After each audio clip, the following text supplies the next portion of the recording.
Olha, voltando à última notícia que a gente trouxe para vocês, o presidente Lula anunciou um novo nome que vai substituir o ministro Luiz Roberto Barroso no STF, que de fato é Jorge Messias, o advogado-geral da União. E temos aqui matéria já no portal Metrópolis. Quem é Jorge Messias, ministro da AGU e escolhido por Lula ao Supremo Tribunal Federal? Vamos lá. O possível novo ministro do Supremo ingressou na AGU em 2007 no cargo de procurador da Fazenda Nacional. Foi o número 2 no governo da ex-presidente Dilma Rousseff para assuntos jurídicos na Casa Civil. À época, o ministro ficou conhecido por ter sido citado em uma conversa entre Lula e Dilma. A qualidade do áudio fez o seu nome soar como Bessias. Chamamos, nós aqui no meio jornalístico, costumamos chamar ele de Bessias por conta desse episódio. O áudio foi vazado entre, então, o juiz Sérgio Moro. A alcunha é muito usada pela oposição. A indicação de Messias à Suprema Corte é lida como um aceno aos evangélicos pelo governo petista, embora seja presbiteriano, atuante na Igreja Batista e visto como um homem de confiança para a gestão petista. O nome não é bem quisto por parte da bancada evangélica no Senado.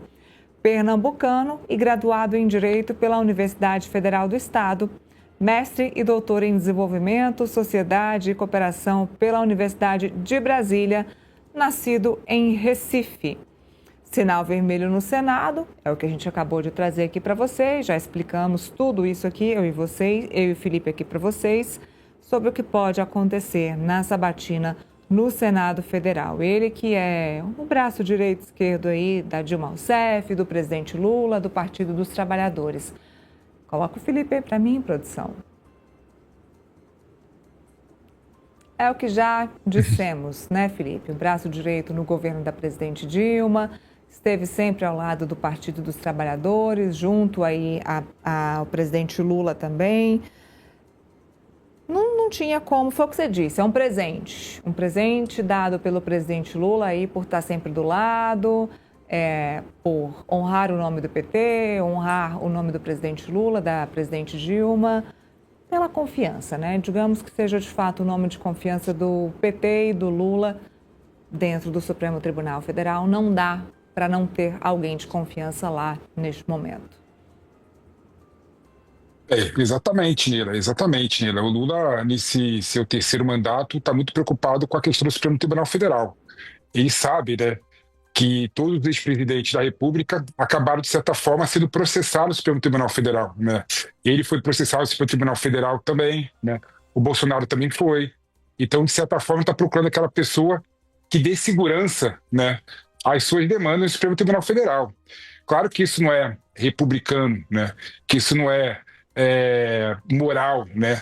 Mas é o que nós temos hoje, né? Ou a gente muda completamente a estrutura institucional do Supremo Tribunal Federal, que julga casos criminais, casos civis, né? E deixa o STF restrito a assuntos constitucional, né? Ou nós vamos ter sempre presidentes da República que pensem muito mais com os seus interesses do que com o interesse da população em geral e indicar um membro do Supremo Tribunal Federal com uma postura sem qualquer tipo de mácula, né? E não dá para a gente olhar para o currículo do Messias, né?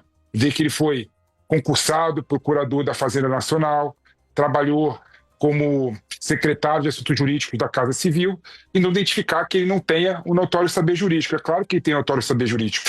É claro que não há nenhuma conduta que a gente possa colocar o Messias como sendo antiético, como agindo fora da legalidade. Então ele cumpre os requisitos constitucionais. Ele tem capacidade jurídica e tem reputação ilibada, né?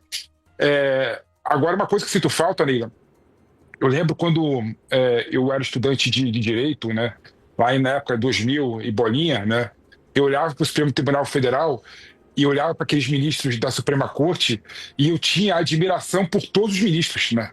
Poderia não concordar com algum aspecto jurídico, alguma reflexão jurídica, mas olhar para a Suprema Corte do Brasil e não tinha como a gente não ficar abismado, né? Que eram realmente 11 melhores juristas, né, do Brasil na Suprema Corte, né? Agora, não, né? Agora a gente olha para os ministros da Suprema Corte, são muito mais indicações que visam, de certa forma, dar amparo a quem indica, do que, de fato, construir uma cultura jurídica e defender a Constituição, que é a função institucional do ministro da Suprema Corte do Brasil. Muitos deles não são juristas, muitos deles não são juízes, muitos deles talvez não saibam julgar ou talvez sequer tenham julgado um caso na vida antes de pisar ali no Supremo Tribunal Federal.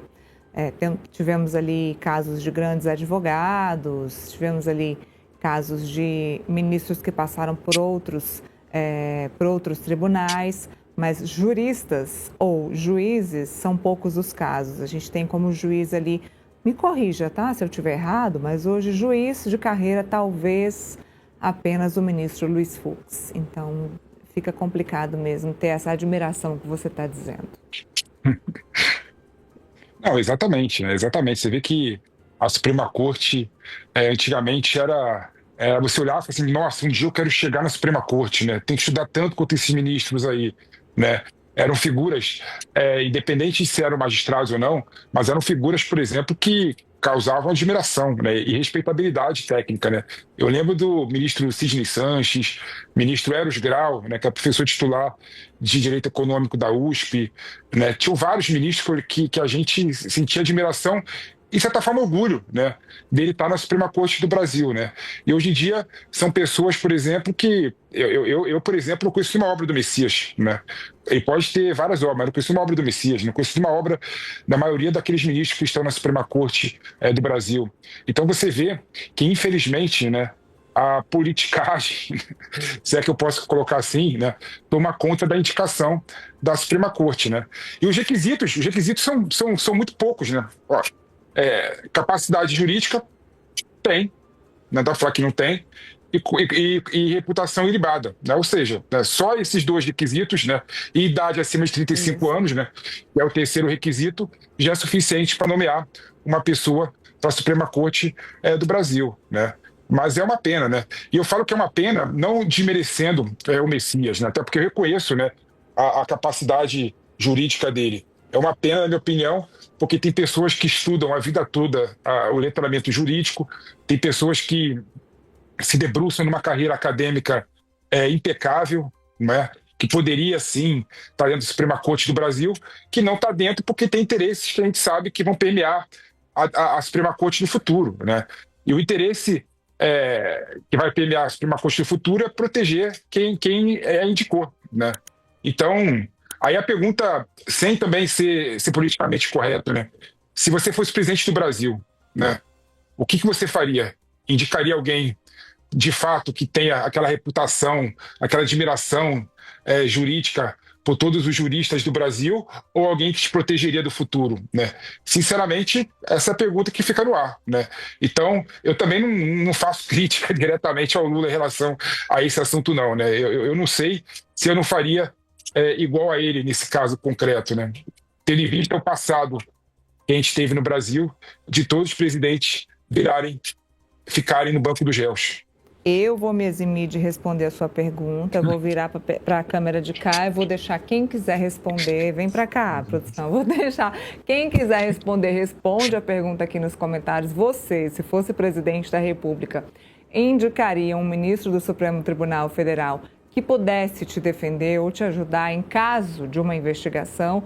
Ou indicaria um juiz de carreira que pudesse ajudar a sociedade brasileira ou que pudesse mudar os caminhos, o futuro do Supremo Tribunal Federal? Fica aí a pergunta para você, aí responde para a gente. Bom, a gente termina nosso Contexto Metrópolis hoje, um contexto pocket, né, menorzinho, de feriado. Amanhã tem mais, amanhã não é pocket não, amanhã é contestão. Espero vocês ao meio-dia. Felipe, obrigada pela nossa parceria. Saiu hoje, saiu o anúncio do ministro, amanhã certamente a gente vai falar mais sobre isso. Até amanhã. Até amanhã, Lira. Obrigado mais uma vez aí. Obrigada.